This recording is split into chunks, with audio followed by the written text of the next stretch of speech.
So I just saw Iron Lung and I felt tempted to give a few thoughts on it. I also wore red for the premiere. I'm not going to spoil anything too heavy, but I thought I'd just sort of talk about the movie. I've been watching Markiplier for years now, pretty much since I was a teenager, so obviously I'm going to have a fair amount of bias. But I genuinely think that this was a good movie, like well worth the wait. It's very much a horror movie that lives up to the genre. Like, it is horrifying, but it also doesn't resort to any jump scares to scare you, which I, one, appreciated, and two, I don't have a, I don't have a second word. I don't know why I started counting, but I feel that regardless of the movie having no jump scares, I think that it was still like very much horrifying. I'll admit, when he first sort of announced the thing, and I remembered him playing the game, and I was very skeptical because I was like, "What that? How will that work if it's just him in one room for an hour and a half to 2 hours?" But I can gladly say that it works. I think Markiplier was at a bit of a sort of disadvantage, at least with how his audience was going to see the movie coming into it, because he's a funny guy. So like doing a more serious movie is probably going to have that sort of like disconnect in an audience's mind because they're used to seeing him making jokes. But honestly, I think he does really well. There's still elements of his humor in the movie, but they don't distract from the like tension of it all. It's more sort of like a little breath in like sort of the downtime, so to speak.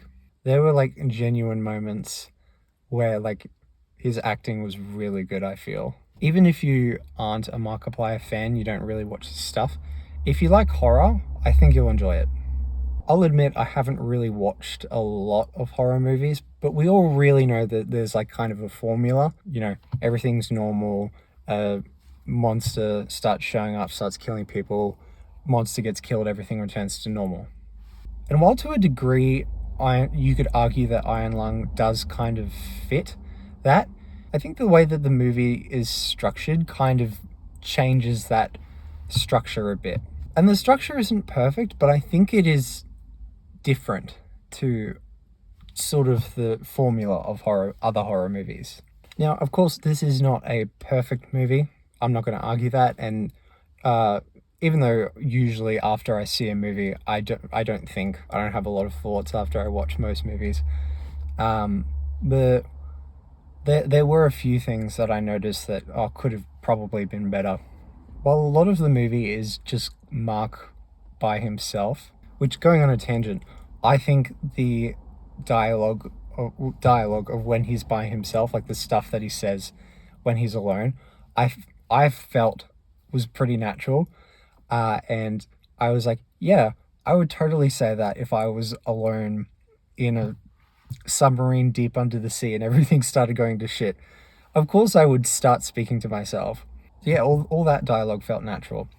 But there's like a radio kind of speaker on the ship that like the people like on the space station are talking to him through, or I don't actually know where they are. It's never quite specified. But there were times in the movie where the dialogue coming through that was a bit unclear, which at times added to the sort of tension, but other times like they were saying stuff important and I couldn't hear what it was.